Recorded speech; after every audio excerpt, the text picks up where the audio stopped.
कर्मों की गति जीवन का एक महत्वपूर्ण हिस्सा है। यह एक व्यक्ति के कर्मों की गति उसके जीवन के प्रत्येक पहलू पर प्रभाव डालती है।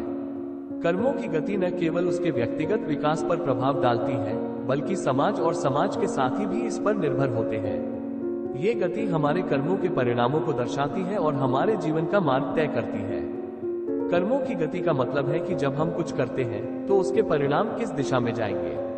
यदि हम ईमानदारी से और मेहनत से काम करते हैं तो हमारे कर्मों की गति सकारात्मक होती है और हम सफलता की ओर बढ़ते हैं। विपरीत, यदि हम दुर्भाग्यपूर्ण और अनैतिक रूप से काम करते हैं तो हमारे कर्मों की गति नकारात्मक होती है और हम कष्टों का सामना करते हैं।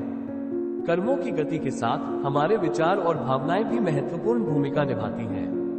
यदि हम सकारात्मक विचारों के साथ काम करते हैं और अच्छी भावनाओं के साथ रहते हैं तो हमारे कर्मों की गति सकारात्मक रहती है।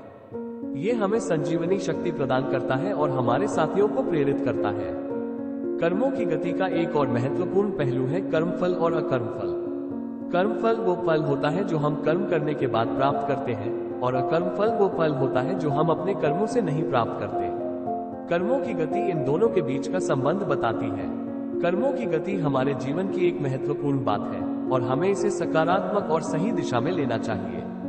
हमें ईमानदारी, मेहनत और सच्चाई के साथ काम करना चाहिए ताकि हमारे कर्म सफलता की ओर बढ़ सके। कर्मों की गति से हमें सीखने और सुधारने का मौका मिलता है और यह हमारे जीवन को सफल और संतुष्ट बनाने में मदद करती है।